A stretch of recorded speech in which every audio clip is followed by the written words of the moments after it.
What's up, everybody? It's HomiesOfMars back in today with another video, and today I'm going to be showing you guys how I got 5,301 HP on my knight, as well as over 140 defense. Pretty crazy. So first I want to preface this build is specifically made for the items that I have on this knight. First of all, I'll show you the stats here. You can see there's 147 defense. Now if you do and copy this build exactly the way I do it, you probably have 146, but I am getting 1 to every stat because of my Legion bonuses at the moment, and I will do a Legion bonus video as well to describe what that is. But for those of you that know what Legion is, you'll understand what I'm talking about when I say it. First, I'll show you the skill tree. I'll have a link in the description so you guys can take a look at the skill tree without having to watch the video. But to give you an overview, I get a lot of HP and the percentages as well. I get as much as those as I can. There are a few HP nodes that I'm missing, but on purpose. It's like the 1 HP and the 3 HP one, I believe. I did have to get MP, unfortunately, because of the way the skill tree is set up. And then also, you can see down here, the defense is a 59% bonus, and then 19 just straight defense as well. And I got a little bit of a speed here as well, so the speed kind of helps me get up to at least try to get back to 50 as much as I can. But overall,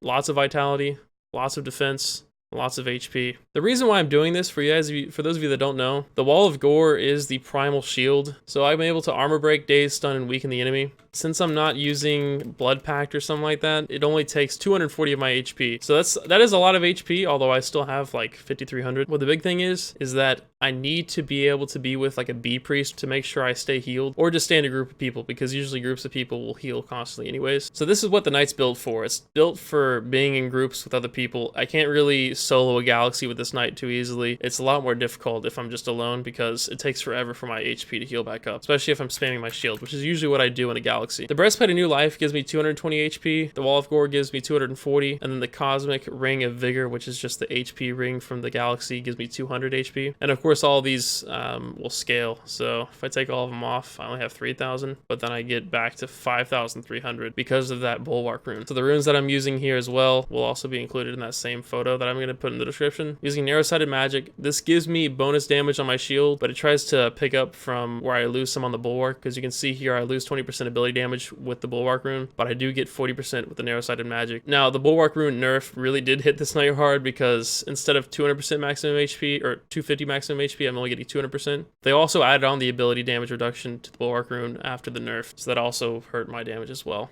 I'm also using a Dreadsome Screed rune, which you don't have to use this. You could use Restoration Temptation instead. The reason why I use Dreadsome Screed is because I was having issues getting Essence in Galaxies for some reason, but I just went ahead and ran that, and it seemed to fix my issue, even though I was getting like 100% on the boss. I don't know why. The last room is Regeneration of the Brute. Now you can actually exchange this for Biding Time if you want, and then it pushes me up to like 100, almost 180 defense. And then it also prevents me from getting armor broken, although my HP will heal a lot slower. But this isn't much of an issue if you have a good priest with you. So if the priest is able to heal you themselves, you're fine. I just have Regeneration of the Brute just in case, but you could honestly go for Biding Time if you want to as well. Other than that, that's the simple build. As far as weapons go, by the way, it doesn't matter. I'm literally using a Galaxy Sword, but it could be a tiered sword if I wanted to. And as far as the prices on these items, of course you can't buy galaxy items, you just have to grind galaxies for them. You could replace this HP ring with a UB HP, although they cost I think around 3,000 to 4,000. And then the Breastplate of New Life ranges heavily. It's like 40,000 to 80,000. I've seen it for both prices. The Wall of Gore unfortunately has gone up in price a lot.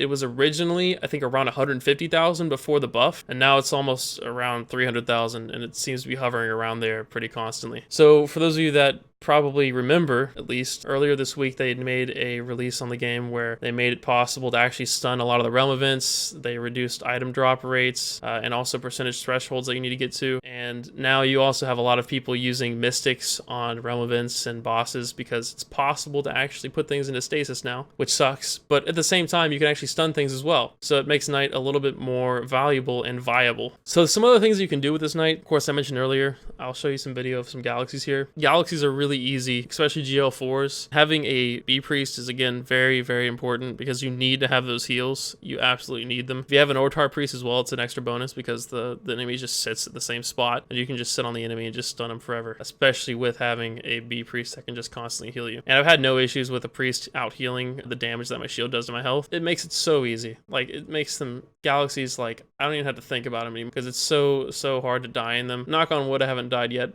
Knock on wood. Doing events is also a breeze on this night, and since events have no threshold now, you can just go and help out the people with your knight and just sit on the boss and stun them permanently. And if somebody else is also paralyzing the realm event, it makes it so much easier, because then you're just stunning them, somebody else is paralyzing it, and hopefully somebody is healing you by that point. The boss isn't even attacking you. For dungeons as well, you can also still stun things, so necrops are also pretty useful to have a knight on, because then you can just stun Bell and all that. And of course, if they're epic, you can't, but it makes it a lot safer to do certain dungeons with this knight. Again, as long as you have somebody healing you. Other than that, sitting on Oryx 2 is very easy. I've had no issues with sitting on Oryx 2, especially tanking like a lot of his shotgun, mainly because his stars basically do no damage to you. It's hilarious because of how much defense you have. Oryx 3 is a different story because you can get armor broken. So if you get armor broken, you can take a lot of damage, although you still have 5,000 health to, Nexus with. So it's a lot easier to catch yourself before you die on this night. Either way, guys, this is just a quick little video to show you guys what my night is all about and why I enjoy it. And there's not too many knights that play this game. And unfortunately, I personally don't really enjoy the knight as much unless I have a Wall of Gore. I almost think I probably couldn't play Knight without the Wall of Gore since I've started using it. It's just, I really enjoyed Knight a lot in normal realm. That was one of my main go-to classes, and in this game it's a lot more interesting and a lot more fun to play on. But anyways, guys, I hope you have a good rest of your day, and I will see you guys in the next video.